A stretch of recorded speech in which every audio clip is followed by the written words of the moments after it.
Thanks for joining us for this edition of the Voice of CIO. I'm your host, SureshGP, and we are into our 7th episode. Today, I am extremely glad and honored to have the CIO for Benefix.us, Mr. Steve Heilenman, joining us to share his insights about this journey of the CIO and his nuggets of wisdom. Thanks, Steve, for joining us today. I hope you're doing well and staying safe. Well, Suresh, thank you so much for the opportunity. I look forward to our discussion. It should hopefully be somewhat fun and educational, and always looking for feedback as well. Excellent. So, Steve, you have been you're right now the CIO for Benefix.us, but give us a memory lane of what's been your experience so far, and how did you land in the position of CIO, and how has it been the experience so far? Well, I've been on this journey for quite some time now. I started early days as an engineer for electronic data systems, and then spent some time in consulting for a while, some time in the financial side of things, doing some senior technology work. Joined a small startup after that that had some opportunities, but then joined at that point, a small IT services firm that was growing. What I thought would be a short tenure turned into an 18-year run with this company, and it grew from 100 million to close to $800 million. For the last 12 years, I was the CIO for that organization, and wanted to decide and do something fun and new and exciting, and I took this new role as the CIO for a 5-year-old digital insurtech startup in Lancaster, Pennsylvania. Excellent.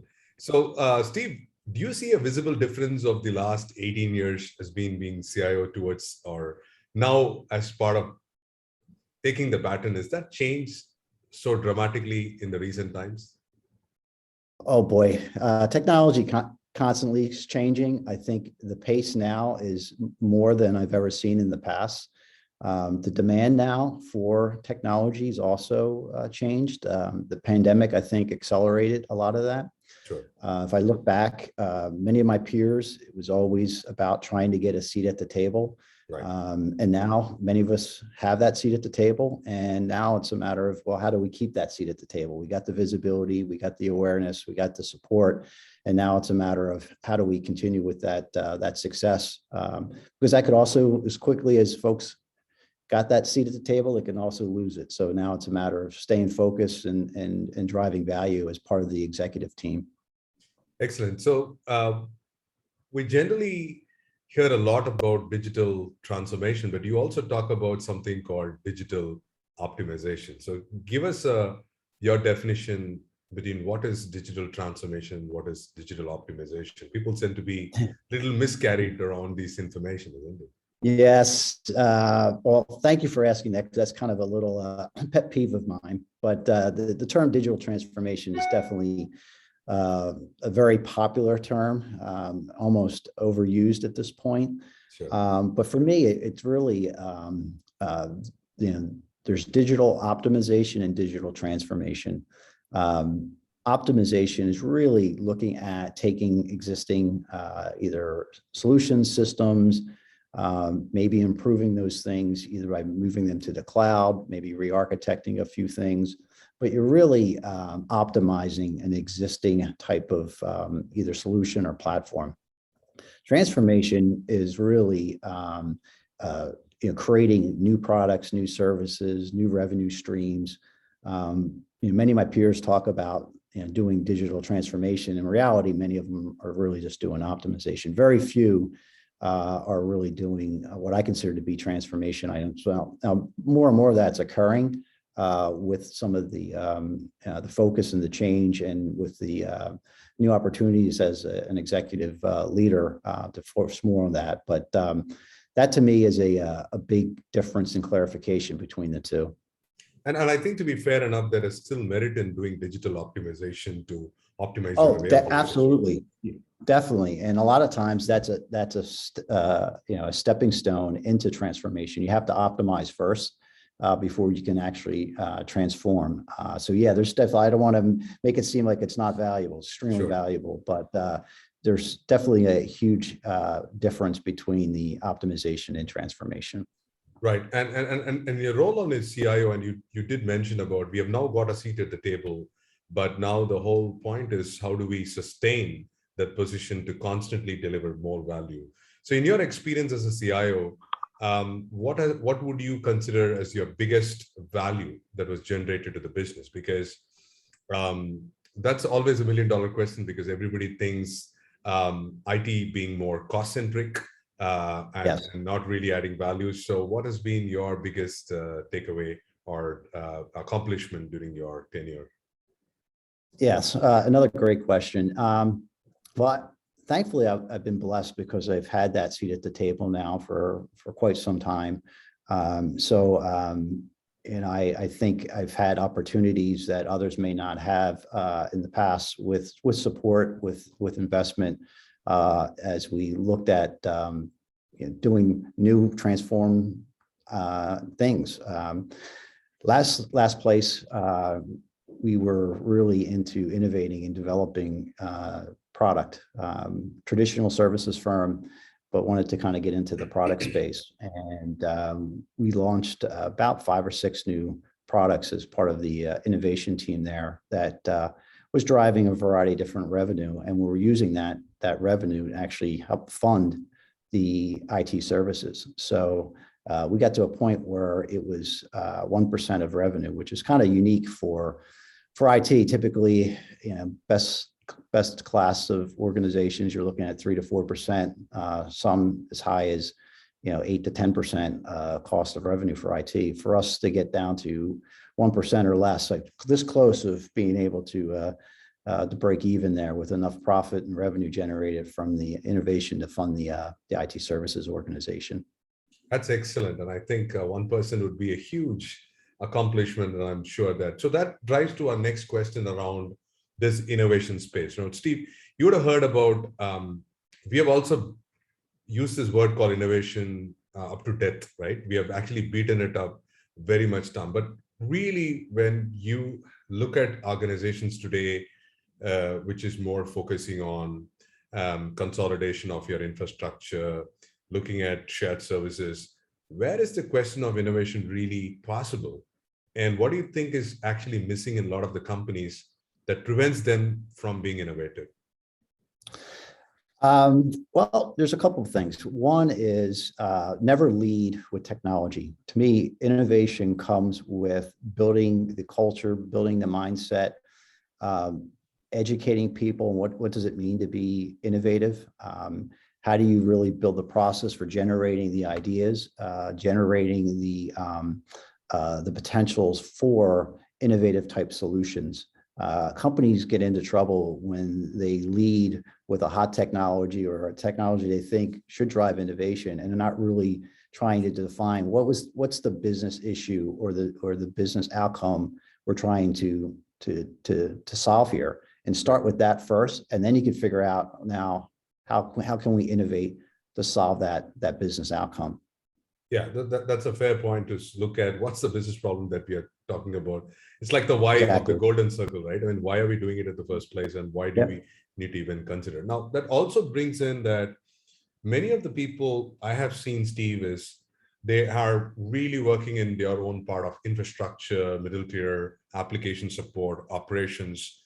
But to bring them the innovative mindset, would you suggest aspects like hackathons or game days, and how do you kind of infuse that culture within people who are hardbound or hardwired towards doing their routine jobs for a long period of time? Yeah, so one is to just really make sure you get dedicated innovation time, and it doesn't need to really require a lot of time. The past place we had Future Friday, where we would bring in pizza and we would just sit there and huddle and discuss and noodle variety of different innovative ideas and topics and things like that. Make sure you have a collection of a diverse group. I found that to be very successful. So not only just perhaps IT folks, but include the business, include other folks in the organization as a way of generating diverse ideas for innovation. And then really have a simple way of being able to log those ideas, track those ideas. And we built a very simple process for us to manage that, which I think enabled us to really quickly put together a repeatable type of innovation program. But it really goes to having commitment to it, being trained on the terms of innovation, everything from an MVP, minimum viable product, to the business canvas, which was a tool that we use for documenting the business case associated with some of those ideas. But building all those things as part of the process enables for successful innovation programs. Excellent. So as part of the other issue that we are facing today, Steve, is about the Great Resignation. Right? We are having a lot of people move out, and it becomes a lot of pressure because now people are working. You don't need to be physically located in New Jersey or San Francisco to do this one. You can still look at any of the places and commute. So how do you think as a leader that makes you worried? Because this is the reality. So how are you thinking that a CIO should lead with this? It's probably one of the most challenging times that I can remember in dealing with just the employee challenges. The IT market's very hot, lots of opportunities.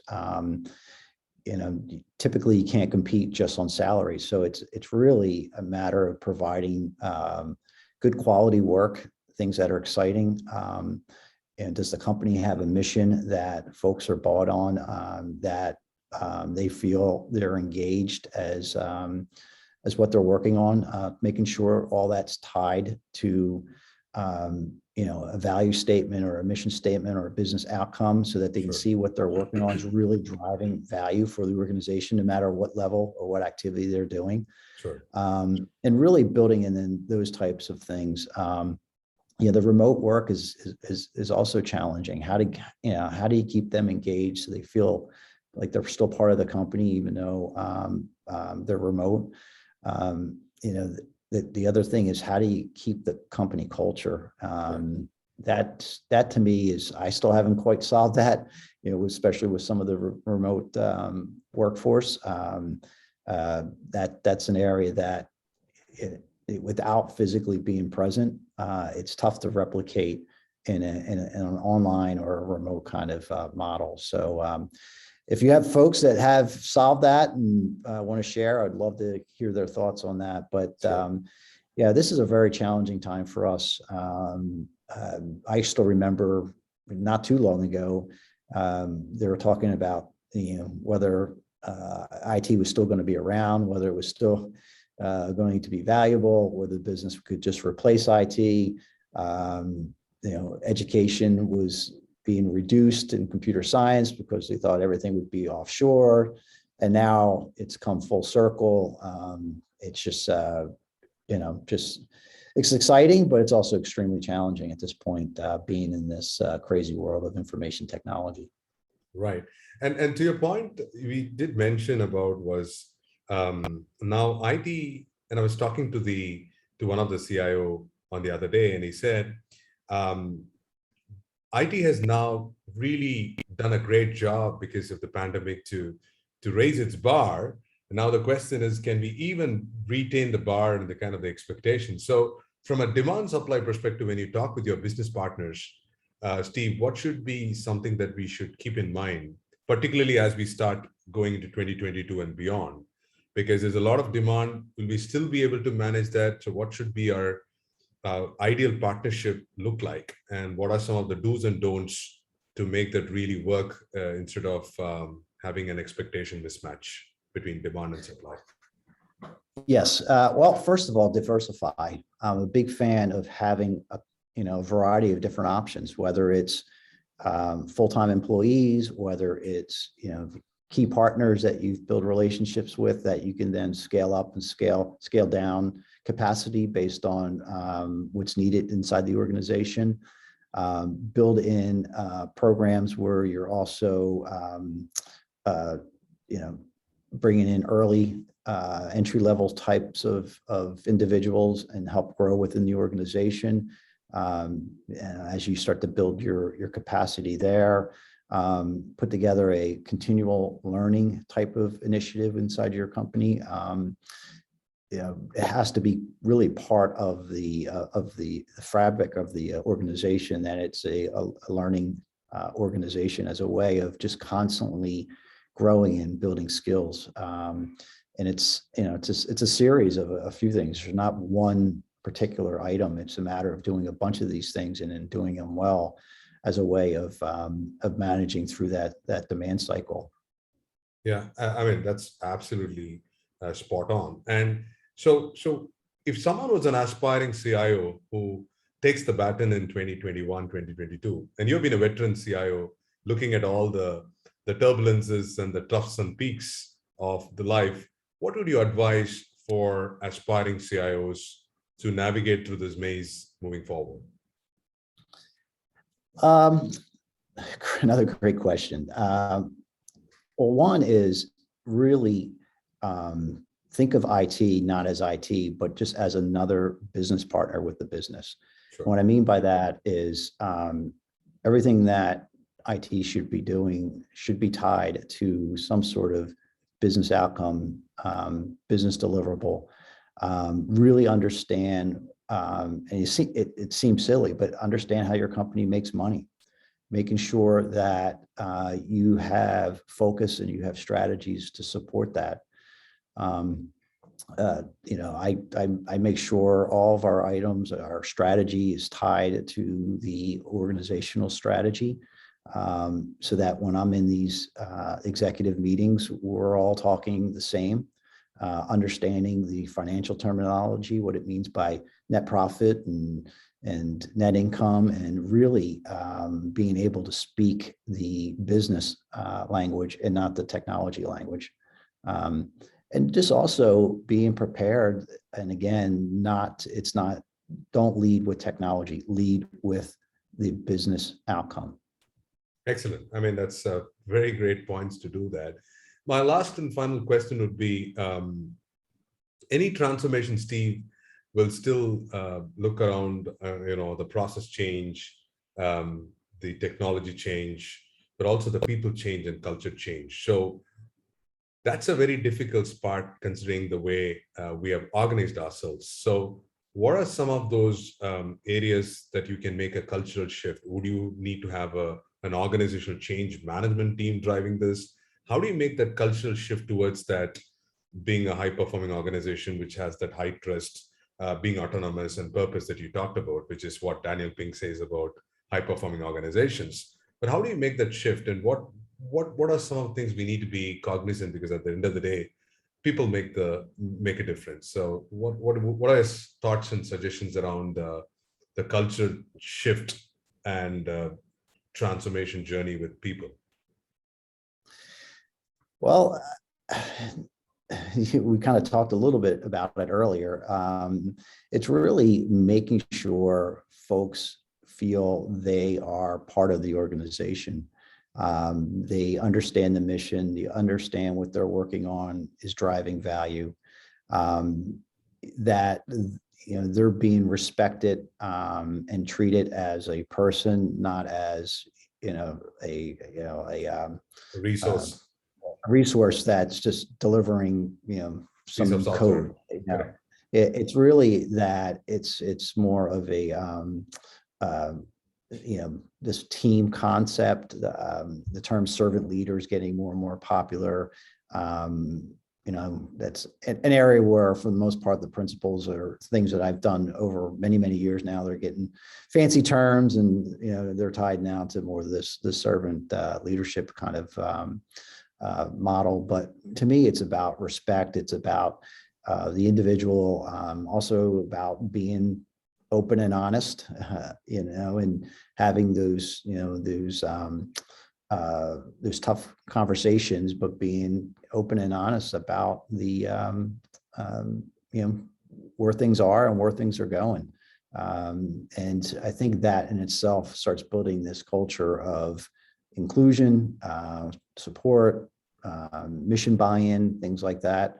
Those types of things are going to be the differentiator, as well as whether people stay, leave, look for other opportunities. And it's not really physically the compensation. Sure.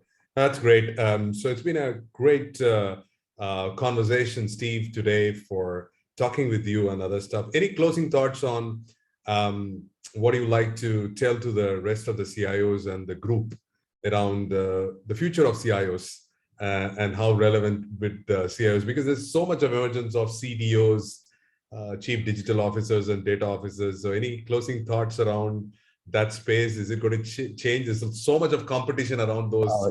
Yeah, it's definitely going to change. You're seeing other, you mentioned a few: chief data officer, chief product officer, chief, they continue to grow and morph, which I think is good. It's healthy. I think the role itself will continue to change. Whether it gets a little bit more technical depending on the organization, whether it gets more business savvy depending on the organization. The idea is to figure out what you enjoy the most, carve out the role that you want to play, and it's not for the weary at this point. You have to be, I think, aggressive and broad shoulders and be prepared for that kind of stuff. But this is probably one of the most rewarding potential opportunities that I've seen in the long tenure that I've been in IT is right now. So it's interesting. Excellent. Thank you so much, Steve, for some great nuggets of wisdom that you shared about the CIOs, the journey of what it takes to be more interesting. I love the words that you need to be more having the grit, determination, and aggressiveness, because it's not going to be easy. You still need to navigate through the turbulent waters, but keep your head still so that you don't get bogged down on the routine issues. So thank you so much, Steve, for being with us today and sharing your insights. Really appreciate your time and effort today. Well, thank you very much. I really appreciate the opportunity. Thank you.